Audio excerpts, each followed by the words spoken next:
மகாபாரதத்தின் மிகவும் ஆர்வமூட்டும் பாத்திரம் கர்ணன் கதாபாத்திரம். அதை பற்றி விழியம் செய்ய வேண்டி நேயர்களிடமிருந்து கோரிக்கைகள் வந்தவண்ணம் இருந்தன. சிவாஜி நடித்து பெருமை சேர்த்த கர்ணன் திரைப்படம் மக்களின் ஏகோபித்த செல்வாக்கை பெற்றிருந்தது. ஆனால் எனது உள் மனது கர்ணன் ஒரு கற்பனை பாத்திரம் என்றே உணர்த்தியது. ஆனால் அந்த பாத்திரம் எதை குறித்தது என்று நான் அறிந்திருக்கவில்லை. கர்ணன் ஒரு கற்பனை பாத்திரம் என்று எனக்கு உணர்த்தியவை: 1. குந்தி என்ற கற்பனை பாத்திரத்திற்கும் சூரிய பகவானுக்கும் பிறந்தது. அப்படி பார்த்தால் பாண்டவர் ஐவருமே கற்பனை பாத்திரங்களாகத்தானே இருக்க வேண்டும். ஆனால் அவர்கள் நிஜ பாத்திரங்களாயிற்றே. எனவே இதை மட்டும் வைத்துக்கொண்டு கர்ணனை கற்பனை பாத்திரம் என்று கூற இயலாது. 2. கர்ணன் கவச குண்டலங்களோடு பிறந்தவர். அதாவது தனது மார்பை காக்கும் கவசத்தோடும் காதுகளில் குண்டலங்களோடும் பிறந்தவர். மனிதர்கள் இவ்வாறு பிறக்க இயலாது. மேலும் இதுபோன்ற அணிகலன்களோடு நிஜ கதாபாத்திரங்களான பாண்டவர் யாரும் பிறக்கவில்லை. இக்காரணமே கர்ணனை ஒரு கற்பனை பாத்திரம் என்று என்னை உணர வைத்தது. கர்ணன் ஒரு கற்பனை பாத்திரம் என்று நான் சரியாக உணர்ந்திருந்தாலும் அந்த பாத்திரம் எதை குறித்தது என்பதை என்னால் எளிதில் ஊகிக்க முடியவில்லை. இந்த பாத்திரம் எனக்கு ஒரு சவாலாகவே இருந்தது. திருஷ்டத்யும்னா ஒரு போர்வாள் என்றும் அது துரோணாச்சாரியை கொல்லும் கற்பனை பாத்திரம் என்றும் நாம் அறிவோம். அந்த பாத்திரம் கதையை பெரிதாக்க உருவான பாத்திரமே ஒழிய மற்றபடி கதையில் அதற்கு பெரிய பங்கு இல்லை. அஸ்வத்தாமா என்பது பொதிகைமலை சித்திரப்படத்தை குறித்த கற்பனை பாத்திரம்.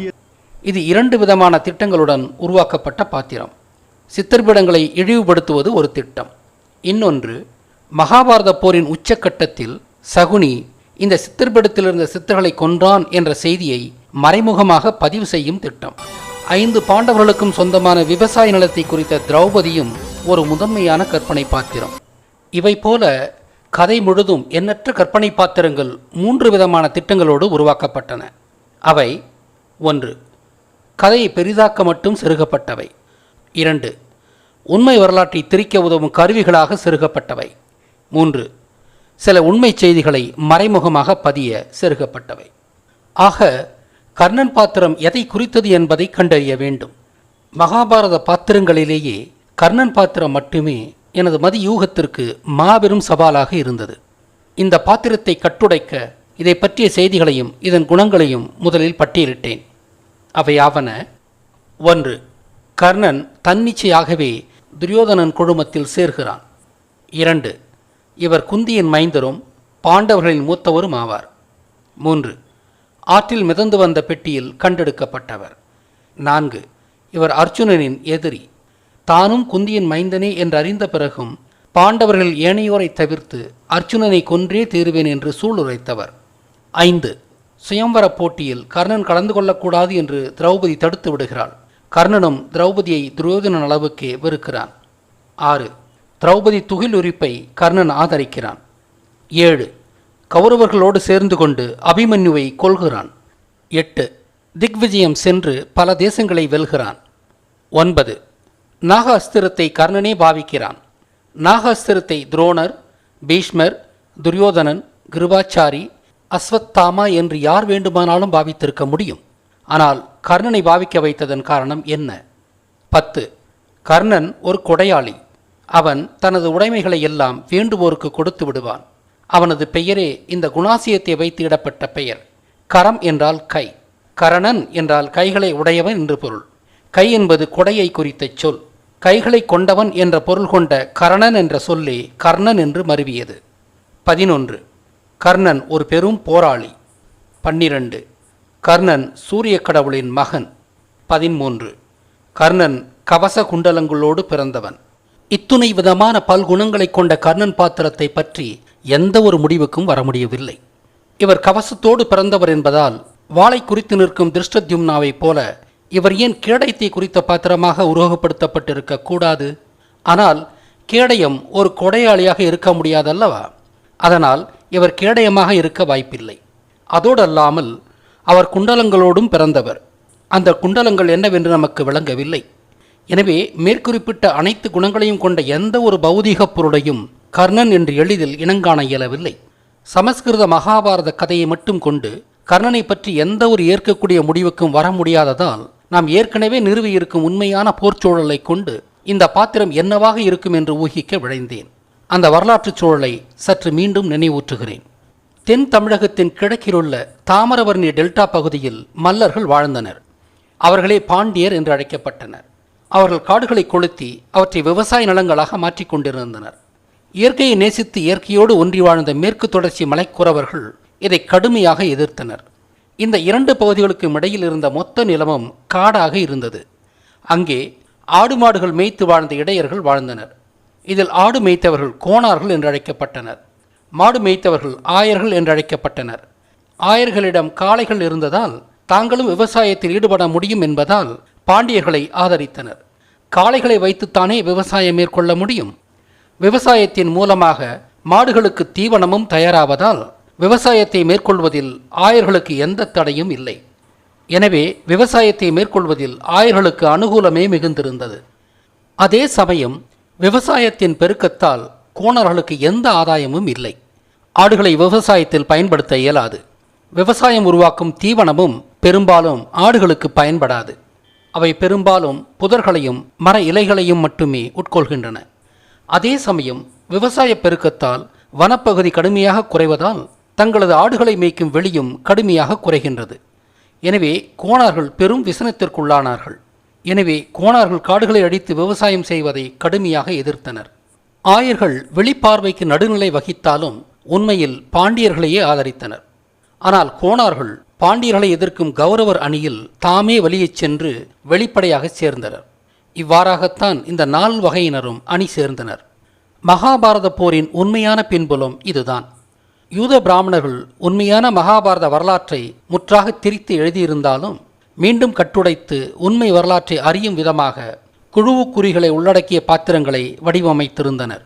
அப்படி உருவாக்கப்பட்ட பாத்திரங்களில் ஒன்றுதான் கர்ணன். செம்மறியாடு மேய்ப்பவர்கள் யாதவர்கள். மகாபாரத காலங்களில் தமிழகத்தில் செம்மறியாடுகள் இருக்கவில்லை. ஆகையால் மகாபாரத காலங்களில் யாதவர்கள் தமிழகத்தைச் சேர்ந்தவர்கள் இல்லை. அக்காலங்களில் செம்மறியாடு வட இந்திய விலங்கு. எனவே யாதவர்கள் வட இந்தியர்களே. யாதவர்கள் செம்மறியாடு மேய்ப்பவராக இருந்தாலும் இது வட இந்திய மேய்ச்சல் சமூகத்தின் பொது பெயரே. ஒருவேளை சமஸ்கிருத மகாபாரதம் எழுதப்பட்ட 5ஆம் நூற்றாண்டிலும் அதற்கு முன்பும் வட இந்தியாவில் பசுக்கள் அதிகமில்லை போலும். செம்மறியாடுகள் வடநாட்டிலிருந்து சமீப காலங்களில் தென்னிந்தியாவிற்கு இடம்பெயர்ந்தது போலவே பசுக்களும் வட இந்தியாவிற்கு இடம்பெயர்த்தப்பட்டிருக்கலாம். தமிழில் ஆயர்வாடி கண்ணன் என்றழைக்கப்பட்ட கிருஷ்ணன் பசுக்களை மேய்க்கும் மேய்ச்சல் சமூகத்தைச் சேர்ந்தவர். ஆனால் மகாபாரதம் வட இந்தியாவிற்கு இடம்பெயர்க்கப்பட்ட போது கிருஷ்ணன் அங்குள்ள ஒரே மேய்ச்சல் சமூகத்தின் பெயரால் யாதவர் என்று மாற்றி புனையப்பட்டார். யாதவர் என்று மாற்றி புனையப்பட்டாலும் அவர் பசு மேய்ப்பவர் என்றே அறியப்பட்டார். ஆடு மேய்ப்பவர்களை பற்றிய பேச்சே இல்லை. மீண்டும் சொல்கிறேன், சமஸ்கிருத மகாபாரதத்தில் ஆடு மேய்ப்பவர்களை பற்றிய எந்த ஒரு குறிப்பும் வெளிப்படையாக காணவில்லை. ஆக சமஸ்கிருத மகாபாரதத்தின்படி யாதவர்கள் பசு மேய்ப்பவர்களே. ஆனால் உண்மையில் யாதவர்கள் செம்மறியாடு மேய்ப்பவர்களே. முன்பே குறிப்பிட்டது போல வெள்ளாடு மேய்ப்பவர்கள் உண்மையான மகாபாரதத்தின் மிக முக்கியமான அங்கம். முன்பே சொன்னது போல பாண்டியர்களை ஒடுக்க கோணார்கள் தானாகவே வெளியே சென்று குறவர்களோடு அணி சேர்ந்தனர். இதைத்தான் கர்ணன் பாத்திரத்தின் மூலமாக குழுவுக்குறியாக பதிவு செய்துள்ளனர். உண்மை வரலாற்றின்படி கோணார்கள் வழியே சென்று குறவர்களுடன் அணி சேர்ந்தது போலவே கர்ணனும் வழியே சென்று கௌரவர்களோடு அணி சேர்ந்தான். தென்னிந்தியா தீபகற்பம் என்று அழைக்கப்படுகிறது. இதற்கு தீப உருவிலான கற்பம் என்று பொருள். கடலினுள் நிலம் வளர்ந்துள்ளது போல காணப்படுவதால் கர்ப்பமடைந்துள்ள பெண்ணின் வயிற்றோடு தென்னிந்தியா ஒப்பீடு செய்யப்படுகிறது. கர்ப்பம் என்பது குண்டியில் ஏற்படுவதால் தீபம் போன்று வளர்ந்துள்ள இந்த நிலத்தை மகாபாரதத்தில் குண்டி என்றே அழைத்தனர். எனவே தென்னிந்தியா குண்டி என்ற சமஸ்கிருத மகாபாரத கதாபாத்திரத்தின் மூலம் உருவகப்படுத்தப்பட்டது. தென்னிந்தியாவே குண்டி என்ற கதாபாத்திரமாக அழைக்கப்பட்டிருக்கலாம் என்று கருத்தளித்த வினோத் ராஜமாணிக்கத்திற்கு நன்றிகள். பாண்டியர்களும் இடையர்களும் தென் தமிழகத்தின் சமவெளி பகுதியில் வாழ்ந்தவர்களே. அவர்கள் தென் தமிழகத்தின் மண்ணின் மைந்தர்கள். தென் தமிழகம் குண்டி என்று அழைக்கப்பட்டதால் அவர்கள் குண்டியின் மைந்தர்கள். எனவே பாண்டியரும் இடையரும், குறிப்பாக பாண்டியரும் கோணாரும் சகோதரர்களாக சித்தரிக்கப்பட்டனர். இதில் பாண்டியர் மகாபாரதம் தொடங்குவதற்கு சில 100 ஆண்டுகளுக்கு முன்புதான் இலங்கையிலிருந்து வந்து குடியேறியதால் பாண்டியர் கோணார்களின் இளைய சகோதரர்களாக சமஸ்கிருத மகாபாரதத்தில் புனையப்பட்டனர். சுருக்கமாக, ஆடு மேய்க்கும் கோணார்களை உருவகப்படுத்திய பாத்திரம்தான் கர்ணன். குந்தி என்று உருவகப்படுத்தப்பட்ட தென் தமிழகத்தின் மண்ணின் மைந்தர்களாகியதால் பாண்டியர்களும் கோணார்களும் சகோதரர்களாக புனையப்பட்டனர். பாண்டியர் அதற்கு சமீபத்தில்தான் இலங்கையிலிருந்து வந்து குடியேறியதால் அவர்கள் கோணார்களின், அதாவது கர்ணனின் இளைய சகோதரர்களாக புனையப்பட்டனர். கோணார்கள் குரவர்களுடன் வழியச் சென்று சேர்ந்தது போல கர்ணன் கௌரவர்களுடன் வழியச் சென்று சேர்ந்து கொண்டான். கர்ணன் குந்தியின் மைந்தனாக புனையப்பட்டிருந்தாலும் மகாபாரத போர் தொடங்கும் வரை கர்ணனின் வரலாறு ஏனைய கதாபாத்திரங்களின் பார்வையில் ஒரு புதிராகவே வைக்கப்பட்டிருந்தது. கோணார்கள் பாண்டியர் போலவே தென்னிந்திய சமவெளியில் வாழ்ந்தவர்கள். ஆனால் கோணார்கள் பூர்வக்குடிகள் என்பதால் அவர்கள் பாண்டவர்கள் பிறக்கும்போது பிறக்காமல் அதற்கு முன்பே பிறந்தது போல காட்டப்பட வேண்டும். அதனால் கர்ணன் குந்தியின் திருமணத்திற்கு முன்பே தப்பாக பிறந்தது போல காட்டப்பட்டான். கோணார்கள் மலையில் வாழ்ந்த குரவர்களுடன் கூட்டணி சேர்ந்ததை ஒரு குழுவுக்குறியாக பதிய வேண்டும். அதற்கு சமஸ்கிருத மகாபாரதத்தை எழுதிய யூத பிராமணர்களுக்கு கிடைத்த உத்திதான் கர்ணனை ஆற்றில் விட்டு விடுவது. இந்த உத்தி இந்தியர்கள் அறியாத உத்தி. இந்த யுக்தி எகிப்தின் மோசஸ் கதையிலிருந்து திருடப்பட்ட யுக்தி. மோசஸும் ஆற்றில் ஒரு பிழையில் வைத்து அனுப்பப்பட்டு ஆற்றில் குளிக்கச் சென்ற எகிப்து ராணியால் கண்டெடுக்கப்பட்டு வளர்க்கப்படுவான். சமஸ்கிருத மகாபாரதத்தை எழுதிய காலம் 5ஆம் நூற்றாண்டு. அப்படியென்றால் 5ஆம் நூற்றாண்டிலேயே மோசஸ் கதை இந்திய பிராமணருக்கு தெரிந்திருக்கிறது. தென்னிந்திய பிராமணர்கள் இஸ்ரேலிலிருந்து வந்த யூதர்களாதலால் அவர்களுக்கு அவர்களின் முன்னோர்களின் கதை தெரிந்திருந்ததில் வியப்பில்லை. தென்னிந்திய பிராமணர் இஸ்ரேலிய யூத வம்சாவளியினர் என்பதற்கு மகாபாரதமே ஒரு சான்றாகிறது. காடுகளை கொளுத்திய அர்ச்சுனனை கோணார்களுக்கு பிடிக்கவில்லை. அர்ச்சுனன் உருவாக்கிய காட்டுத்தீயில்தான் கோணார்களின் தலைவனான தக்ஷகனின் மனைவி இறந்து போனாள். தெற்கு சகன் என்று பிரியும் தக்ஷகன் என்ற சொல்லின் பொருள் தெற்கத்திய சகவாசி என்பதாகும். எனவே பாண்டியர்களில் அர்ச்சுனன் மீது மட்டும் கோணார்கள் கடுங்கோபத்தில் இருந்தனர். அதனாலேயே அர்ச்சுனன் கோணார்களின் முதன்மையான எதிரியானான். அதனால்தான் ஏனைய பாண்டியர்களை கொல்ல மாட்டேன் என்று வாக்களித்தாலும் அர்ச்சுனனை மட்டும் கொல்வேன் என்றே கர்ணன் சபதமேற்றான். காடுகளை அடித்தே விவசாயம் நடந்ததால் கோணார்கள் விவசாயத்தை வெறுத்தனர். திரௌபதி விவசாய நலத்தை குறித்த பாத்திரமாகியால் திரௌபதியின் சுயம்வரத்தில் கர்ணன் அனுமதிக்கப்படவில்லை. திரௌபதியை துகிலுரிப்பது என்பது வளர்ந்த பயிர்களை அழிப்பதாகும். கர்ணன் இதற்கு ஆதரவளித்தது புரிந்து கொள்ளக்கூடிய நிதர்சனம். முந்தைய விடயங்களில் அபிமன்யு ஒரு நெல் வயல் என்று நிறுவியுள்ளேன்.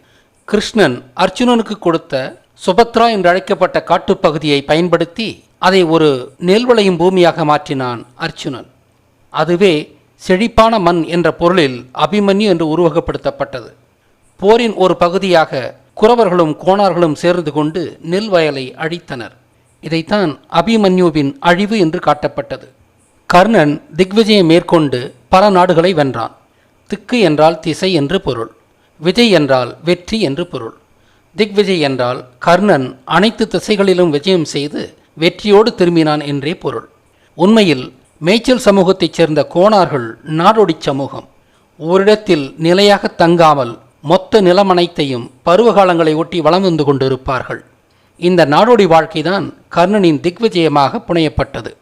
மகாபாரத போரில் நாக அஸ்திரத்தை பயன்படுத்தும்படி துரியோதனன் கர்ணனை வற்புறுத்துகிறான். நாக அஸ்திரம் என்றால் என்ன? ஆதியிலிருந்தே தரையிலேயே வாழும் மேய்ச்சல் சமூகம் நாகர் என்றழைக்கப்படுகிறது. முதலாக தெளிவாக பேசிய மக்கள் என்ற பொருளிலேயே அவர்கள் நாகர் என்று அழைக்கப்பட்டனர். அவர்கள் நாக்கை உடையவர்கள் என்ற பொருளில் நாக்கர் என்று அழைக்கப்பட்டு அதுவே நாகராக மருவியது. ஆனால் நல்ல பாம்பு என்பது பாம்புகளின் அரசன் என்ற பொருளில் நாயகப்பாம்பு என்றழைக்கப்பட்டு அது மருவி நாகப்பாம்பாகி இறுதியாக நாகமாக அறியப்படுகிறது. இந்த உண்மையை நன்றாக அறிந்த யூத பிராமணர்கள் உண்மை வரலாற்றை அழிக்க திட்டமிட்டே நாகர் இனத்தைச் சேர்ந்த கோணார்களை பாம்பினமாக சித்தரித்தனர். சமஸ்கிருத மகாபாரதப்படி கோணார்கள் பாம்பினமானார்கள். ஏற்கனவே கோணார் படைப்பிரிவு வலியச் சென்று கௌரவர்களுடன் இணைந்தது என்று சொன்னேன். ஆக பாம்பு அஸ்திரமாக சித்தரிக்கப்பட்டது கோணார் படைப்பிரிவே. எனவே கோணார்களின் பிரதிநிதியாக உருவகப்படுத்தப்பட்ட கர்ணன் தானே நாக அஸ்திரமாக